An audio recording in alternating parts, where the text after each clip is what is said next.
sahabat, kali ini tuh aku mau menyampaikan bahwasannya kejawen sekarang itu beda dengan kejawen terdahulu. Jadi keyakinan Jawa sekarang sudah berbeda dengan keyakinan Jawa terdahulu. Walaupun namanya pun juga kejawen atau Jawa, tapi keyakinannya sudah beda. Jadi ada dua masa dalam kejawen. Yang pertama itu masa lama atau masa yang masih murni, kejawen murni. Dan yang kedua itu adalah kejawen yang sudah diperbarui, mengalami pembaruan. Di mana kejawen murni ini adalah keyakinan orang-orang Jawa terdahulu sebelum ada kerajaan-kerajaan di tanah Jawa.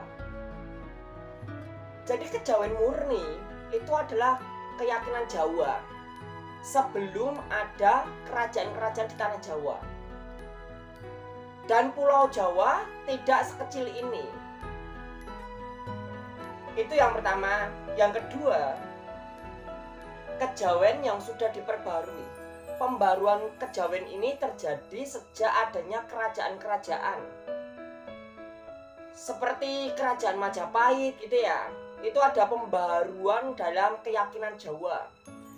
Orang-orang Jawa mulai meyakini dengan adanya para dewa.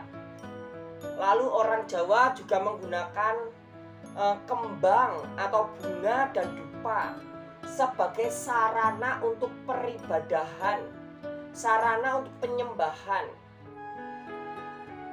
Orang-orang Jawa juga menggunakan mandi kembang gitu ya, untuk menyucikan diri. Dan jadi dulu zaman kerajaan-kerajaan, untuk menyucikan diri, untuk menyucikan raga, itu kita mandinya pakai mandi kembang supaya raga ini kembali bersih gitu. Itu adalah kejawen yang sudah di zaman baru, itu adalah kejawen yang sudah mengalami perkembangan. Tapi perlu diingat, kejawen di zaman baru itu diyakini sampai sekarang. Kejawen-kejawen yang mengalami pembaruan itu sampai sekarang masih diyakini. Jadi orang-orang kejawen, orang-orang Jawa di zaman ini masih terikat atau masih meyakini dengan kejawen-kejawen periode baru. Masih ada yang suka pakai kembang, masih ada jamasan, pusaka dijamasi gitu ya, dibersihkan.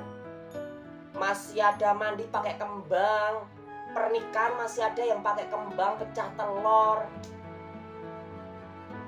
Adat-adat itu, tradisi itu adalah tradisi Jawa atau kejawen yang sudah diperbarui. Sedangkan zaman terdahulu sebelum ada kerajaan-kerajaan, tanah Jawa masih hutan-hutan, belum ada kerajaan. Hanya sedikit sekali orang Jawa. Dan orang Jawa di zaman itu mereka lebih suka tidur di gua-gua maupun di atas pohon. Dimana di zaman itu orang-orang Jawa punya keyakinan, bisa disebut sebagai kejawen murni gitu ya. Dimana orang kejawen, orang Jawa terdahulu tidak percaya dengan adanya dewa. Orang-orang Jawa terdahulu belum tahu apa itu dewa. Mereka belum tahu apa itu Tuhan. Mereka belum tahu apa itu Allah. Mereka belum tahu apa itu Elohim. Tetapi orang-orang kejawen, orang-orang Jawa terdahulu sebelum ada kerajaan-kerajaan, mereka punya satu keyakinan bahwa semua yang ada itu pasti ada yang menciptakan. Semua yang ada ini pasti ada yang menciptakan. Dan orang-orang kejawen terdahulu, orang Jawa terdahulu sering kali menyebutnya dengan sebutan pikulun. Kata pikulun itu tertuju kepada sosok atau pribadi yang menciptakan semuanya, yang menciptakan seluruh alam semesta. Jadi sosok itu, pribadi itu seringkali disebut-sebut sebagai pikulun.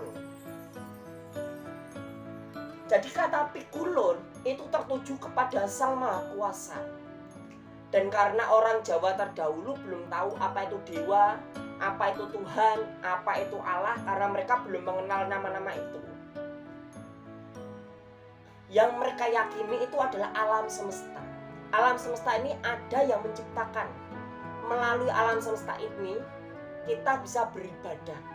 Orang Jawa terdahulu ada yang beribadah menggunakan matahari. Dari pagi sampai siang dia selalu ibadah. Dia duduk melihat matahari dengan matanya. Dia duduk bersila melihat matahari dari pagi sampai siang dengan mata telanjang, berjam-jam sampai siang hari. Dan itu dilakukan terus menerus sampai orang-orang itu yang ibadah itu sampai mendapatkan jawaban dari ibadahnya. Contoh, dia melihat matahari yang awalnya sangat menyakitkan, sangat panas, sangat silau, melukai mata. Tapi dengan periode dan tata caranya, akhirnya lama-kelamaan matahari itu tidak silau. Matahari seperti tertutupi oleh bayangan. Bayangan itu sebesar matahari yang menutupi matahari. Itu tanda kalau ibadahnya itu berhasil, sehingga dia mendapatkan manfaat dari ibadahnya. Orang-orang Jawa terdahulu itu seperti itu. Jadi dia melihat matahari, bukan dia percaya kepada matahari, bukan. Dia menghadap matahari. Matahari digunakan sebagai kiblatnya ibadah. Tapi hatinya, pikirannya tertuju kepada yang menciptakan matahari. Kenapa matahari ini bisa ada? Begitu luar biasanya matahari. Apalagi yang menciptakan matahari pasti jauh lebih luar biasa daripada matahari. Dan dia menyerap ilmu alam, energi alam dia serap. Itu salah satunya. Contoh lagi, orang Jawa terdahulu ada yang punya ibadah. Setiap bulan purnama, di dalam periode bulan purnama, dia akan ibadah. Dia merendam dirinya. Kalau orang Jawa bilang kungkum. Dia hanya ibadah, dia hanya di dalam air, sampai ke lehernya, kepalanya tuh kelihatan di atas air. Dan dia selalu berdoa, selalu melihat bulan. Dia melihat bulan dari sore, dari bulan itu terbit sampai bulan tenggelam, sampai pagi. Dia ibadah, dia berdoa kepada Tuhan, kepada pikulun, kepada Sang Maha Kuasa yang menciptakan bulan. Bukan dia percaya kepada bulannya, bukan dia ibadah kepada bulannya. Bulan itu hanya dijadikan sebagai kiblat. Tetapi yang dia imani, yang dia percaya adalah pikulun. Dia percaya kepada sosok pribadi yang menciptakan bulan. Pasti ada pribadi yang menciptakan bulan. Kalau bulan sebegitu besar dan indahnya, apalagi yang menciptakan bulan, pasti lebih besar dan lebih indah daripada bulan itu sendiri. Itu orang-orang Jawa di zaman lama. Jadi orang-orang Jawa, kejawen yang murni, dia itu menggunakan kiblat itu alam semesta. Mau di arah timur, barat, selatan, utara itu nggak masalah. Semuanya bisa jadi kiblat. Asalkan kita percaya, kita beriman kepada Sang Maha Kuasa yang menciptakan semesta. Bukan kita percaya kepada kiblatnya, no. Itu orang Jawa terdahulu. Dan orang Jawa terdahulu tidak ada yang menggunakan kembang, tidak ada yang menggunakan dupa. Karena dupa, kembang itu nggak ada. Dupa, kembang itu nggak ada. Yang mereka gunakan adalah hati. Hati mereka yang mau ibadah kepada Sang Maha Kuasa dengan kiblat alam semesta. Itulah kirasan video kali ini. Jangan lupa klik like dan subscribe video ini.